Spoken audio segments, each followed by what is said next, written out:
క్రైస్తవ మిత్రులకు Enoch Mary's వల్లస్ ministries worship ఈరోజు 4వ పాఠం జకర్యా గ్రంథం 4వ పాఠం ధ్యానించుకున్నాము. ప్రార్థనతో ప్రారంభించుకున్నాం. పరిశుద్ధుడా, ప్రేమమైన కృపమైన తండ్రి, సైన్యములకు అధిపతి యెహోవా, ఇశ్రాయేలు దేవా నీకు స్తుతి. మహోన్నతుడా, దయమైన నాయన, ఈ యొక్క జకర్యా గ్రంథం మీద బైబిల్ పాఠాలు చేయుచుండగా తోడుగా ఉండి నడిపించుకొని ప్రార్థిస్తున్నాము. వినువారికి అందరికీ మంచి జ్ఞానాన్ని దయచేయమని ప్రార్థిస్తున్నాము. నాయన యెహోవా, ఎవడు జ్ఞానము కొదవగా ఉన్న ఎట్లా యెహోవాకు మొరపెట్టిన ఎట్లా యెహోవాయే జ్ఞానం ఇచ్చిన సెలవిచ్చిన గొప్ప దేవా నీకు వందనాలు. నాయన, ఈ యొక్క పాఠ్యాంశాలను సక్రమంగా మంచి దైవ జ్ఞానంతో బోధించే జ్ఞానాన్ని నాకు దయచేయమని ప్రార్థిస్తున్నాము. వినివారికి అందరికీ మంచి జ్ఞానాన్ని దయచేయమని యేసుక్రీస్తు పరిశుద్ధ నామమున బ్రతిమలాడి వేడుకొంచున్నాను తండ్రి, ఆమేన్. ముఖ్యంగా 4వ పాఠము. ఓకే, ఈ పాఠంలో వచ్చే అంశాలు, ఈ పాఠాన్ని ఏ విధంగా అర్థం చేసుకోవాలి అనే విషయాన్ని గురించి మనము పాఠ్యాంశాన్ని బోధించుకుందాం. ఈ యొక్క 4వ అధ్యాయంలో మొత్తము 14 వచనాలు ఉన్నాయండి. ప్రతి అధ్యాయంలో ఉన్న వచనాలు అనేవి చాలా ఇంపార్టెంట్. ఇందులో 14 వచనాలు ఉన్నాయి. ఈ 14 వచనాలలో కూడా ఏమి వివరిస్తున్నారు అంటే, ఇక్కడ కూడా దేవదూత జకర్యాకు విషయాన్ని దేవునికి యొక్క బిహాఫ్ ఆఫ్లా చెప్తూ వస్తుంది. దేవుడు చెప్పిన దైవదూత దేవుడు చెప్పిన ప్రతి మాటను జకర్యాకు వివరించుతూ వచ్చుతున్నది. దాంట్లో భాగంగా ఈ అధ్యాయము నాతో అనే పదంతో మొదలయ్యి యున్నార్ అనేనుతో ముగుస్తుంది. తర్వాత దీంట్లో వచ్చేసి 14 వచనాలు ఉన్నాయి. ఈ 4వ అధ్యాయం ముగింపు వరకు ఉన్న వచనాలు ఎన్ని అనే క్వశ్చన్ కూడా వస్తుందండి. కాబట్టి ఈ యొక్క అధ్యాయంలో కనపడే వ్యక్తులు, పేర్లు, ఇవి చాలా ముఖ్యంగా మీరు గుర్తుపెట్టుకోవాల్సి ఉంటుంది. పాఠాన్ని వివరించిన తర్వాత మీరు సొంతగా కూడా ఖచ్చితంగా 1కి 2 సార్లు చదువుకోవాల్సిన బాధ్యత ఉంటుంది.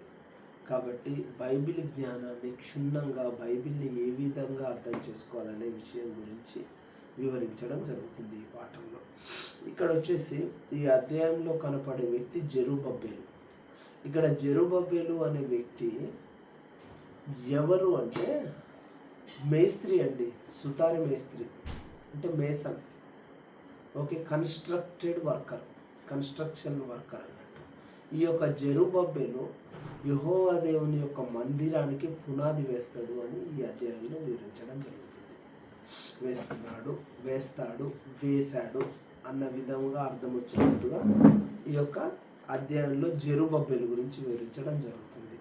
తర్వాత వచ్చేసి ఈ అధ్యాయంలో ఒలివ కొమ్మలు కనిపిస్తాయి, అంటే ఒలివ చెట్లు కనిపిస్తున్నాయి. తర్వాత యొక్క కుడి ఎడమ పార్శ్వాలు, అంటే కుడి ఎడమ పక్కల అనే భావం వచ్చేలాగా కనిపిస్తుంది. తర్వాత దీపస్తంభాలు కనిపిస్తాయి, దీపపు గొట్టాలు కనిపిస్తాయి.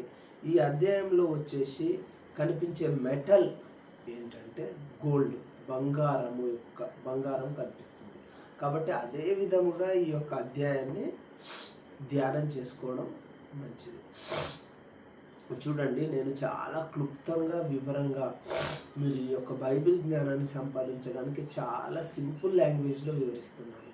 దట్టు ఇంకోటి ఏంటి అంటే, మీరు క్విజ్లో పాల్గొనే వ్యక్తులకు ప్రశ్నలు ఏ విధంగా తయారవుతాయి అనే అంశాన్ని కూడా వివరించడం జరుగుతుంది. కాబట్టి చాలా జాగ్రత్తగా ఈ యొక్క అధ్యాయము వినే వరకు, అంటే ప్రతి అధ్యాయము వినే వరకు చాలా కాన్సన్ట్రేషన్గా మీరు కేటాయించే సమయం అరగంటనా, గంటనా, 2 సార్లు వింటారా, 1 సారి వింటారా, అది మీకు సంబంధించిన విషయం, మీ స్వవిషయం.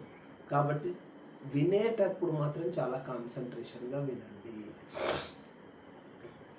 ఒక్కొక్క వచనాన్ని వివరించుకుంటూ వెళ్తాను. నాతో మాట్లాడుచున్న దూత తిరిగి వచ్చి నిద్రపోయిన ఒకరిని లేపినట్లు నన్ను లేపాను. ఇక్కడ ఎవరు చెప్తున్నారండి? నాతో అంటే జకర్యా. నాతో మాట్లాడుచున్న దూత అంటే జకర్యా చెప్తున్నాడు. నాతో మాట్లాడుచున్న దూత నిద్రపోయిన ఒక వ్యక్తిని లేపినట్లు నన్ను లేపిందని చెప్తున్నాడు. దూత లేపింది జకర్యాని అని మొదటి వచనంలో చెప్తున్నాడు. ఓకే, లేపి ప్రశ్న అడుగుతుంది. అంటే సింగిల్ వే, దూతనే ప్రశ్న అడుగుతుంది. కన్వర్జేషన్ అనేది మళ్ళీ తర్వాత వస్తుంది. కన్వర్జేషన్ అంటేనే ఒకళ్ళొకళ్ళు మాట్లాడుకోవడం. ప్రశ్న అంటే ఏకముఖి, ఒకే వైపు వెళ్ళేదాన్ని ప్రశ్న అంటాం. సమాధానం చెప్పితేనేమో కన్వర్జేషన్ అంటాం. ఓకే, నీకు ఏమి కనపడుచున్నదని అడుగగా, అంటే దూత జకర్యాని ఏమడిగిందంటే నిద్రపోయిన వాడిని లేపినట్టు, ఒక వ్యక్తిని లేపినట్టు లేపి నీకు అక్కడ ఏమి కనిపిస్తుంది అని అడుగుతుండ. అంటే ఆయన దర్శనంలో ఉన్నట్టు క్లియర్గా మనకు అర్థమైపోతుంది. దర్శనంలో ఏమి కనపడుతుందని దూత అడగగానే ఈయన సమాధానం చెప్తున్నాడు. ఇప్పుడు కన్వర్జేషన్ స్టార్ట్ అయింది. సువర్ణమయమైన దీపస్తంభమును, దానికి ఒక ప్రమిదయు. ఫస్ట్ ఏంటిది? దీపస్తంభము, దానికి ప్రమిదే అంటే మామూలుగా ఉంటుంది కదండి, ఒక చిన్న కప్పులాగా ఉండి దాంట్లో నూనె పోసి ఒక ఒత్తి వేసి వెలిగించిన దాన్ని ప్రమిదే అంటాము. అంటే ఒక దీపము అన్నట్టు, చిన్న దీపముని ప్రమిదే అంటాము. ఓకే, ప్రమిదయు దీపస్తంభమునకు 7 దీపములను. ఫస్ట్ ఏమన్నాడు? సువర్ణమయమైన దీపస్తంభమును, ఒక దీపస్తంభము, బంగారంతో కూడుకున్న దీపస్తంభము, దాని మీద ప్రమిద.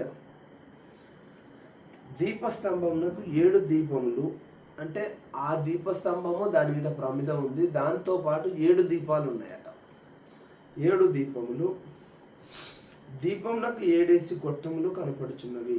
చూడండి, దీపస్తంభం మీద ఒక ప్రమిద ఉంది, దీపస్తంభమునకు 7 దీపములు ఉన్నాయి.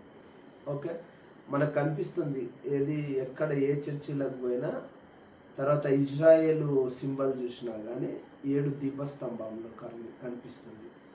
ఆ దీపస్తంభములకు ఒక్కొక్క దీపస్తంభానికి 7 గొట్టాలు ఉన్నాయట. ఇక్కడ దీపస్తంభం వరకు ఇజ్రాయెల్ సింబల్. ఇప్పుడు మామూలుగా మీరు సైట్ ఉన్నాయి, అది నెట్లో కానీ గూగుల్లో కానీ ఎక్కడ కొట్టినా కానీ వస్తుంది. అది ఇజ్రాయెల్ సింబల్. 7 దీపంలో దీపస్తంభం అనేది ఇజ్రాయెల్ సింబల్. దాని మీద ప్రతి ఒక్కదానికి దీపస్తంభము, దాని మీద దీపం ఉన్నది. అటు చూడండి, దీపములు. దీపస్తంభమునకు 7 దీపములు, దీపమునకు 7 గొట్టములు కనపడుచున్నాయి. అంటే దీపస్తంభము మొత్తం 7 దీపాలు ఉన్నాయి. ఒక్కొక్క దీపానికి 7 గొట్టాలు ఉన్నాయి. అంటే 7 49, 49 గొట్టాలు ఉన్నాయని తెలిసిపోతుంది ఇక్కడ. అది ఇంపార్టెంట్ అండి. మొత్తము 4వ అధ్యాయంలో కనపడే దీపస్తంభ గొట్టాలు ఎన్ని అని అడుగుతారు. క్లియర్గా చూడండి. సువర్ణమయమైన దీపమును, దాని మీద ఒక ప్రమిదయు. దీపస్తంభమునకు 7 దీపములు, దీపమునకు 7 గొట్టములు కనపడుచున్నవి. అంటే ఒక్కొక్క దానికి 7, అంటే 7 49 ప్లస్ ఈ 7 అంటే 56. మొత్తం దీపగొట్టములు 56, దీపస్తంభములతో కలిసి గొట్టములు 49, ఈ దీపస్తంభములతో కలిసి 56 గొట్టాలు ఉన్నాయి మొత్తం. మరియు 2 ఒలివ చెట్లు దీపస్తంభమునకు కుడి ప్రక్కన 1, ఎడమ ప్రక్కన 1 కనబడుతున్నదని చెప్పి. చూడండి, ఇక్కడ 7 దీపస్తంభాలు ఉన్నాయి. ఓకే, ఫస్ట్ సువర్ణ దీపస్తంభము, దాని మీద ప్రమిద, దాని మీద 7 దీపస్తంభాలు ఉన్నాయి. ఒక్కొక్క దీపస్తంభానికి 7 గొట్టాలు ఉన్నాయి. అంటే 49 గొట్టాలు ఉన్నాయి. ఓకే, తర్వాత దీపస్తంభానికి మరియు 2 ఒలివ చెట్లు దీపస్తంభంలో కుడి ప్రక్కన 1, ఎడమ ప్రక్కన 1 కనబడుచున్నదని చెప్పాను. దీపస్తంభానికి కుడి పక్కన 1, ఎడమ పక్కన 1 ఏంది? ఒలివ చెట్లు ఉన్నాయట. ఎటెటు దీపస్తంభానికి కుడివైపు 1, ఎడమ వైపు 1 కనబడుచున్నవి చెప్పి. అంటే ఇంతసేపు ఈ దీపస్తంభముల గురించి మొత్తం మాట్లాడింది ఎవరు అంటే జకర్యా. దూత కేవలం ఒకటే అడిగింది, ఏం కనిపిస్తున్నాయి నీకని అడిగింది, అంతే. అక్కడ నీకు కనిపించే ఏంటి అని అడిగింది. కానీ మొత్తం ఏమేం కనిపిస్తున్నాయని మాట్లాడింది మాత్రం జకర్యా. ఏంది? సువర్ణమయమైన దీపస్తంభము, దాని మీద ప్రమిద, దానికి మళ్ళా 7 దీపస్తంభాలు, ఒక్కొక్క దీపస్తంభానికి 7 గొట్టాలు ఉన్నాయని చెప్పి, దీపస్తంభానికి కుడి పక్కన 1 ఒలివ చెట్టు, ఎడమ పక్కన 1 ఒలివ చెట్టు ఉన్నట్లు కనిపిస్తుంది. అక్కడికి అయిపోయినాక మళ్ళా తర్వాత వచనం చూడండి, 4వ వచనం చెప్పిన తర్వాత ఏమైంది, నా ఏలినవాడా ఇదేమిటనియు నాతో మాట్లాడుచున్న దూతని నేను అడిగితిని.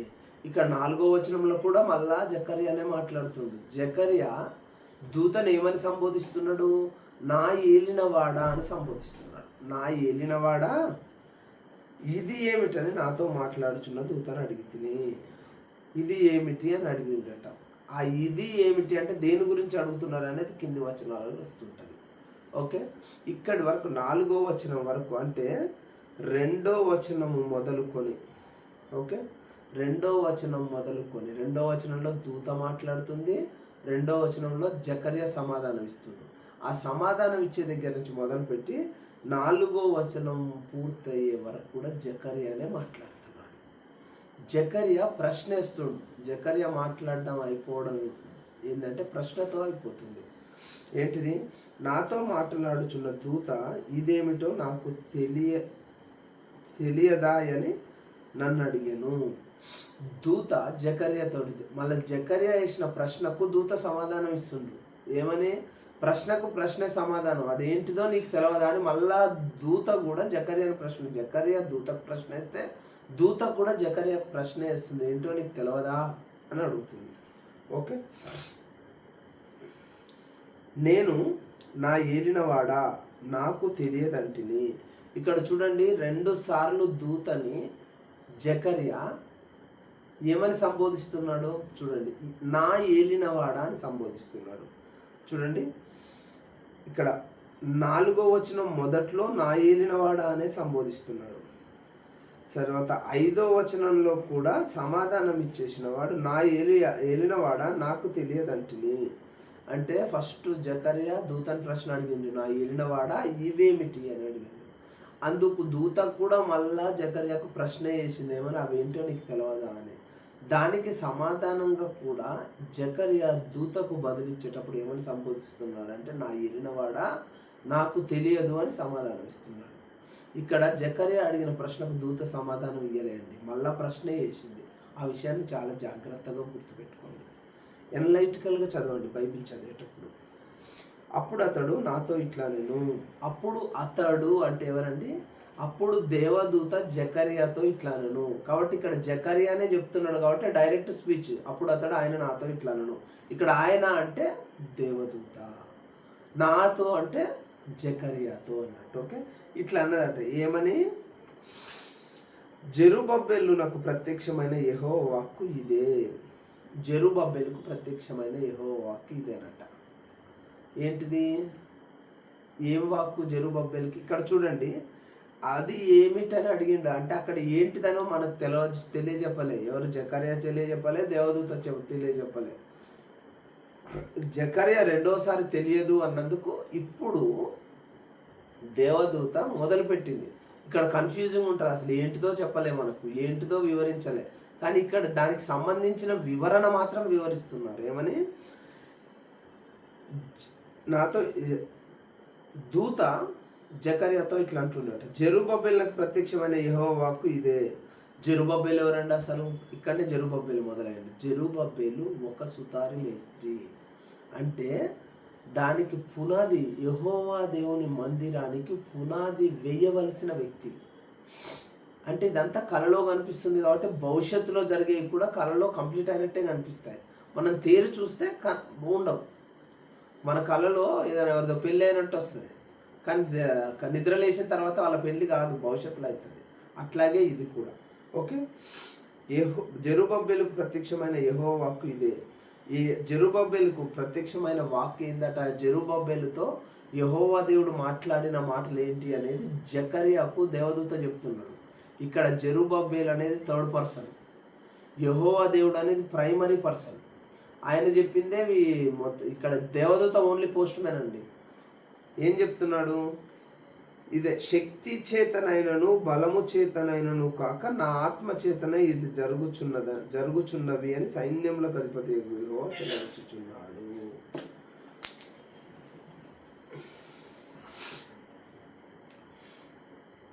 శక్తి చేతనైనను బలము చేతనైనను కాక నా ఆత్మ చేతనే ఇది జరుగుతున్నదని సైన్యములకు అధిపతి యెహోవా సెలవిచ్చు. జకర్యా గ్రంథం మొత్తం దేని గురించి ఉందండి?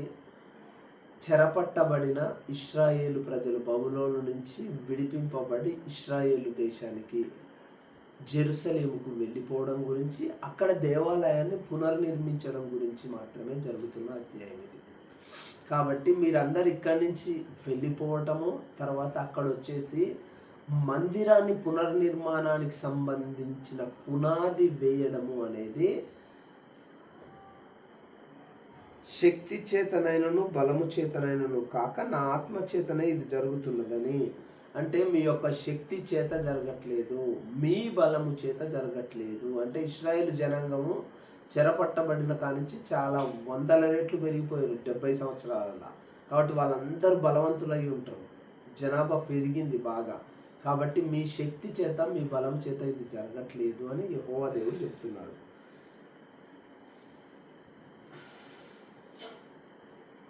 శక్తి చేతనైనను బలము చేతనైనను కాక నా ఆత్మ చేతనే ఇది జరుగుతున్నదని, నా ఆత్మ చేతనే ఇది జరుగుతున్నదని చెప్తున్నారంటే డైరెక్ట్ కథానిక ఇక్కడ. అంటే కథానికల క్యారెక్టర్స్ మధ్యలో వచ్చి మాట్లాడినట్టు ఉంటుంది. అట్లాగే దూత చెప్పే విషయాన్ని యెహోవా దేవుడు డైరెక్ట్ చెప్పిన దాన్ని వినిపిస్తున్నాడు. యెహోవా దేవుని యొక్క డైరెక్ట్ కథానిక వినిపిస్తున్నాడు. ఏమని?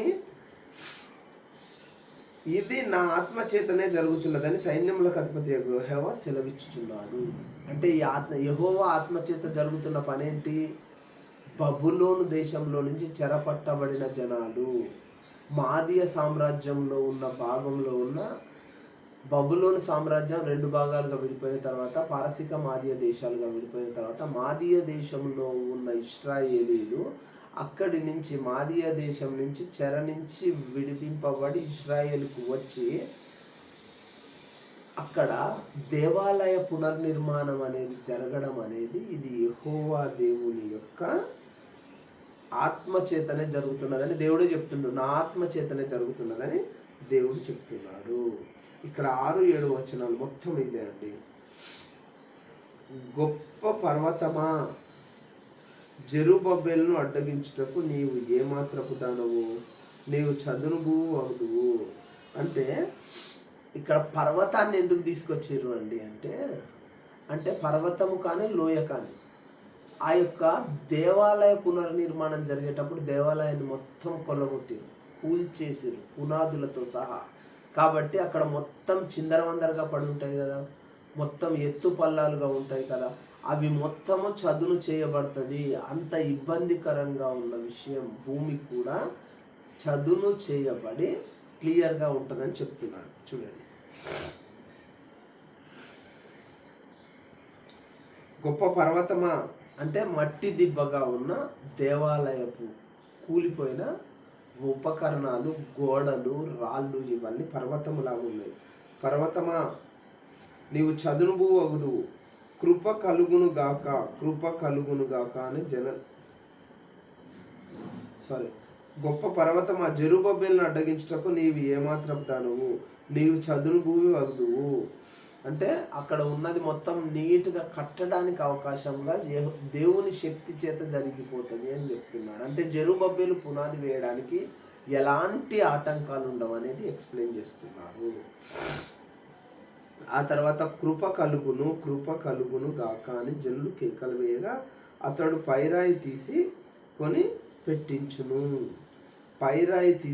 పెట్టించును. కేకలు ఇది చాలా ఇంపార్టెంట్ అండి, అర్థం చేసుకోవడం కొంచెం కష్టం. కృప కలుగును గాక అని జనులు కేకలు వేయగా అంటే జనులందరూ దేవాలయ పునర్నిర్మాణాన్ని జరిపించేటప్పుడు దేవుని యొక్క కృప గురించి కేకలు వేస్తారు. కృప కలుగును గాక అని అంటే మట్టి రాళ్ళ దిబ్బలు ఉన్నాయి కదా, దాన్ని మొత్తం చదును చేసి పక్కకు చేసిన తర్వాత ఒక దగ్గర కుప్పగా ఉంటాయి కదా, దాంట్లోనున్న పై రాయిని తీసి జెరుబ్బెబెలు పునాది వేస్తాడు అనే అంశం గురించే వివరిస్తున్నాడు. పైరాయిని తీసుకొని పెట్టించును అంటే బేస్మెంట్ పునాది ఉంటుంది కదా, పునాది బేస్మెంట్ కట్టడానికి రాయిని తీసుకొని కడతాడు అని చెప్పే విషయం. జెరుబ్బెబెలు ఇక్కడ మేస్త్రి, సుతారి మేస్త్రి, దేవాలయాన్ని కట్టడానికి వచ్చిన సుతారి మేస్త్రి అంటే ఈ బైబిల్లో దేవాలయాన్ని, యెహోవా దేవుని మందిరాన్ని కట్టే సుతారి మేస్త్రి కానించి అందరూ దేవునికి ఇష్టలైన వాళ్ళు మాత్రమే ఉన్నారు. కాబట్టి దేవుడు చెప్తున్నాడు జెరుబ్బేలు ఫస్ట్ పునాది వేస్తాడు అని.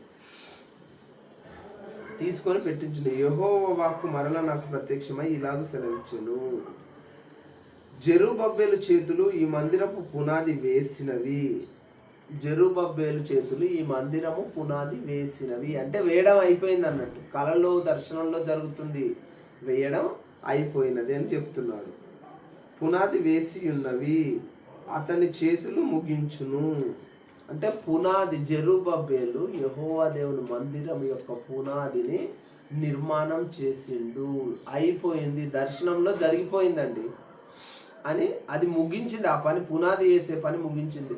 తర్వాత గోడలు కట్టడం జెరుబ్బేలు కట్టిండా, లేకుంటే దర్వాజాలు జెరుబ్బేలు నిలబెట్టిండా, కిటికీలు జెరుబ్బేలు నిలబెట్టిండా, తర్వాత ప్రతి ఒక్కటి అనే దాని గురించి ఇక్కడ డిస్కషన్ లేదు. జెరుబ్బేలు దేవాలయం పునర్నిర్మాణానికి పునాది వేసిండు, పునాదిని కంప్లీట్ చేసిండు అనే విషయాన్ని మాత్రమే వివరిస్తున్నానండి. అప్పుడు సైన్యములకు అధిపతి యెహోవా నన్ను మీ యొద్దకు పంపి ఉన్నాడని మీరు తెలుసుకుందరు. అయితే ఇక్కడ ఏంటంటే దేవదూత జకర్యాకు చెప్పే విషయము ఏంది, జెరుబ్బేలు దేవాలయానికి పునర్నిర్మాణానికి పునాది వేస్తాడు, పునాది మొత్తం జెరుబ్బేలు కడతాడు అని చెప్తున్నాడు. దర్శనంలో జరిగిపోయింది. ఇక బయట, దర్శనం నుంచి బయటకు వచ్చినాక కట్టడం, జెరుబ్బేలు కట్టడం. జకర్యా నువ్వు చూస్తావు, నువ్వు చూసినప్పుడు అప్పుడు రూఢిగా యెహోవా దేవుడే నన్ను నీ దగ్గరికి పంపించాడు అని నువ్వు నమ్ముతావు, జనాలు నమ్ముతారు. ఎందుకంటే ఆ పునాది వేయక ముందే ఈ యొక్క దర్శనాన్ని జకర్యా ఇశ్రాయేలులందరికీ తెలియజేయాలి. కాబట్టి ఇప్పుడు తెలియజేసిన విషయమే మళ్ళా జరిగిందంటే దాని ఉద్దేశం ఏంది, జకర్యా తోటి దేవదూత మాట్లాడిండు, జకర్యా దేవదూత మాట్లాడిండు అని ఏదైతే చెప్పిందో అది జరిగిపోయింది. కాబట్టి నిజమే, జకర్యాతో దేవదూత మాట్లాడిండని జనాలు నమ్ముతారు. జకర్యా దేవుని దగ్గర నుంచి వచ్చిన దూతనే నాతో మాట్లాడిందని జకర్యా నమ్ముతాడు అనే విషయాన్ని వివరిస్తుంది ఇక్కడ దూత.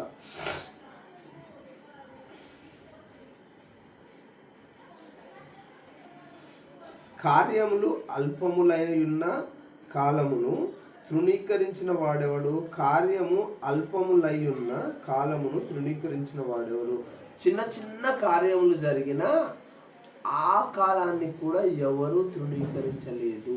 ఎవరు తృణీకరిస్తారు? యెహోవా దేవుని కార్యములను, కార్యం చిన్నదైనా కానీ పెద్దదైనా కానీ దాన్ని తృణీకరించిన వాడెవడు అని దూత జకర్యాకు చెప్తుంది.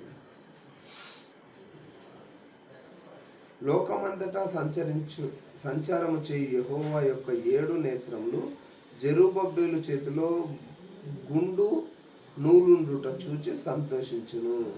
ఇక్కడ చూడండి 10వ వచనంలో క్లియర్గా, అంతకు ముందు అధ్యాయంలో యెహోవా దేవుడు శిల్పాన్ని చెక్కి దానికి 7 నేత్రములను చెక్కుతాడు అని, చెక్కుతున్నాడు అనే భావం వచ్చేటట్టు 3వ అధ్యాయంలో ఉన్నది. అది ఇక్కడ 4వ అధ్యాయంలో రిపీట్ అవుతుంది. ఏమని అంటే యెహోవా దేవుని 7 నేత్రములు. ఇక్కడ చూడండి 7 దీపస్తంభాలు, అంతకు ముందు వచ్చిన శిల్పములో 7 నేత్రములు, శిల్పము శిలగా మారి శిల్పానికి ఉన్న 7 నేత్రములు ఏంది, ప్రపంచమంతటా భూలోకం అంతటా తిరిగి దేవుని కార్యములు చూస్తాయి అనే దాని అంశం గురించి చెప్తున్నాడు. ఇక్కడ 7కు 3వ అధ్యాయంలో 4వ అధ్యాయంలో 7కు చాలా ప్రాముఖ్యత ఉందండి. యెహోవా యొక్క 7 నేత్రములు జెరుబ్బేలు చేతిలో నుండి గుండు నూలుండుట చూసి సంతోషించును.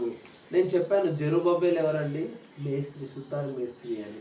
నూలు అంటే దారం అండి, గుండు దారం అంటారు కదా, ఇండ్లు కట్టేటప్పుడు చూస్తుంటారు. గుండు అంటే ఇటుక సరిగ్గా ఉందా, సరిగ్గా లెవెల్గా వస్తుందా, ఒక ఇటుక మీద ఇంకో ఇటుక పెడితే ఇటుక బయటకు వస్తుందా, లోపలికి పోతుందా, కింద ఇటుకతో సమానంగా ఉందా అనేది గుండు దారం వేసి చూస్తారు.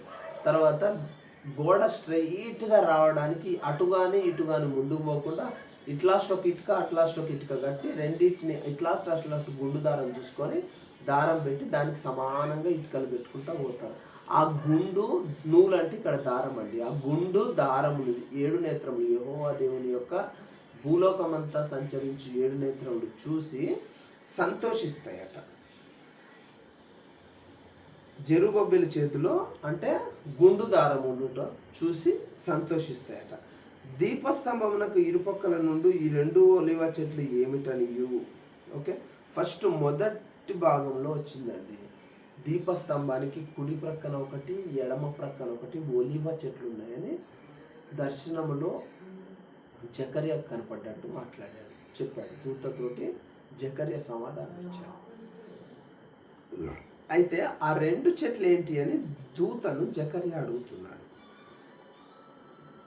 ఏమిటని, 2 బంగారపు కొమ్ములలో నుండి సువర్ణ తైలమును కుమ్మరించు ఒలివ చెట్లున్న 2 ఒలివ చెట్లకున్న 2 కొమ్ములను ఏమిటని నేను అతన్ని అడుగగా, అక్కడ దీపస్తంభానికి కుడిపక్క ఒకటి ఎడమ పక్క ఒకటి ఒలివ చెట్లు ఉన్నాయటండి. ఆ 2 ఒలివ చెట్లు 2 బంగారపు కొమ్ములలో నుండి, ఓకే, 2 బంగారపు కొమ్ములలో నుండి సువర్ణ తైలమును కుమ్మరించు ఒలివ చెట్లకున్న 2 కొమ్ములను ఏమిటంటే, ఒలివ చెట్లకు 2 కొమ్ములు ఉన్నాయట. ఆ కొమ్ములను సువర్ణ అంటే బంగారపు కొమ్ములు ఉన్నాయి, దాంట్లో తైలం ఉంది. ఆ బంగారపు కొమ్ములలో తైలం పోసిరు కాబట్టి సువర్ణ తైలం అన్నారు. అంటే బంగారపు తైలం కాదు, బంగారపు కొమ్ములలో పోసిన తైలం ఉంది కాబట్టి సువర్ణ తైలము ఏమిటి అని జకర్యా దేవదూతను అడుగుతున్నాడు. అతడు నాతో అంటే దేవదూత జకర్యాతో అంటుండింది, ఇవి ఏమిటో నీకు తెలియదా అని. ఇక్కడ కూడా దేవదూత మళ్ళా జకర్యా అడిగే ప్రతి ప్రశ్నకు దేవదూత మళ్ళా ప్రశ్నిస్తుండు, నీకు తెలియదా అని. ఓకే, నా ఏలినవాడ నాకు తెలియదని నేను అనగా అతడు వీరిద్దరు తెలియదని దేవదూత జకర్యాని అడిగింది. జకర్యా ఏంటి అని అడిగితే దేవదూతని ఇవేంటియో నీకు తెలియదా అని జకర్యాని మళ్ళీ దేవదూత అడిగింది. అప్పుడు దేవదూతని జకర్యా ఏమని సంబోధిస్తున్నాడు, నా ఏలినవాడా అని సంబోధిస్తున్నాడు. 4వ అధ్యాయం మొత్తంలో దేవదూతను నా ఏలినవాడా అని సంబోధించడం జరుగుతుంది. కాబట్టి సంబోధిస్తూ ఏమంటున్నాడు, నాకు తెలియదని నేను అనగా అవేంటియో నాకు తెలియదు ఏలినవాడా అని దేవదూతకు జకర్యా సమాధానం చెప్తున్నాడు. అతడు వీరిద్దరు సర్వలోకనాథులకు యెహోవా యొద్ద నిలుచుండు తైలము పోయువారై ఉన్నాడు. చూడండి, ప్రతి అధ్యాయంలో యెహోవా దేవుణ్ణి సైన్యములకు అధిపతియగు యెహోవా అని వస్తుంది. కానీ ఈ అధ్యాయంలో సైన్యములకు అధిపతియగు యెహోవా అని సంబోధించడం జరిగింది ఒకసారి.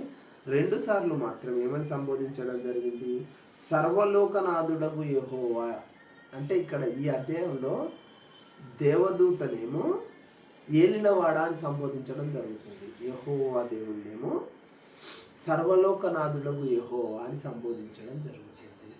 ఆ సర్వలోకనాథుడగు యెహోవా యొద్ద నిలువబడుచు తైలము పోయివారై ఉన్నారట. ఎవరు? 2 ఒలివ చెట్లు దేవుని పక్కన కుడి పార్శ్వమున ఎడమ పార్శ్వమున దేవునికి బంగారు కొమ్ములలో తైలాన్ని పోసుకొని తైలం పోయి వారు ఎవరైతే ఉన్నారో వారిద్దరు ఇక్కడ ఈ ఒలివ చెట్లకు సాదృశ్యం వారిద్దరు అన్నట్టు. వారిద్దరికి సాదృశ్యం ఒలివ చెట్లు అన్నట్టు. దీంట్లో వచ్చే క్వశ్చన్ బాగా వినండి. మొత్తం ఎన్ని వచనాలు ఉన్నాయి? 14 వచనాలు. ఏ పదంతో స్టార్ట్ అవుతుంది? నాతో అనే పదంతో స్టార్ట్ అవుతుంది. ఏ పదంతో ముగిస్తుంది? యున్నారనే పదంతో ముగిస్తుంది. తర్వాత ఈ అధ్యాయంలో కనిపించు వృక్షాలు చెట్లు ఏంటివి? ఒలివ చెట్లు. గొట్టాలు ఎన్నున్నాయి? 49 గొట్టాలు ఉన్నాయి. దీపస్తంభాలు ఎన్నున్నాయి? 7 దీపస్తంభాలు ఉన్నాయి. ప్రమిదలు ఎన్నున్నాయి? ఒకటే ప్రమిద ఉన్నది. దీపాలు ఎన్నున్నాయి? ఒక ప్రమిద 6 దీపాలు ఉన్నాయి. తర్వాత వచ్చేసి ఇక్కడ ఈ అధ్యాయంలో దూతని జకర్యా ఏమని సంబోధిస్తున్నాడు? నా ఏలినవాడా అని సంబోధిస్తున్నాడు. ఈ అధ్యాయంలో యెహోవా దేవుణ్ణి 2 సార్లు ఏమని సంబోధించాను? సర్వలోకనాథుడైన యెహోవా అని సంబోధించాను. యెహోవా దేవుణ్ణి ఈ అధ్యాయంలో ఒకసారి ఏమని సంబోధించాను? సైన్యములకు అధిపతి యెహోవా అని సంబోధించాను. ఈ అధ్యాయంలో కనపడు మేస్త్రి పేరేంటి? జెరుబ్బెబెలు. జెరుబ్బెబెలు ఈ అధ్యాయంలో చేసిన పని ఏంటి? యెహోవా దేవుని ఆలయ పునర్నిర్మాణానికి పునాది వేసెను. ఎక్కడి నుంచి రాయి తీసుకొని వేసెను? ఈ యొక్క కొల్లగొట్టిన దేవాలయం యొక్క రాళ్ళ యొక్క దిబ్బలో నుంచి రాయి తీసి పునాది వేసాడు. జెరుబ్బెబెలు చేతిలో ఏమేమి ఉన్నాయి అని అంటే గుండు, నూలు అంటే ఇక్కడ దారం అండి, గుండు దారం ఉన్నాయి. కాబట్టి ఈ విధంగా విశ్లేషణాత్మకంగా చదువుకొని మీరు బైబిల్ జ్ఞానాన్ని ఖచ్చితంగా సంపాదించి దేవుడు మీకు మంచి జ్ఞానాన్ని ఇచ్చేలాగా బైబిల్ జ్ఞానాన్ని పొంది మీరు క్విజ్లో పాల్గొని బహుమతి గెలుచుకుంటారని ఆశిస్తూ మీ వల్లటాస్ మినిస్ట్రీస్.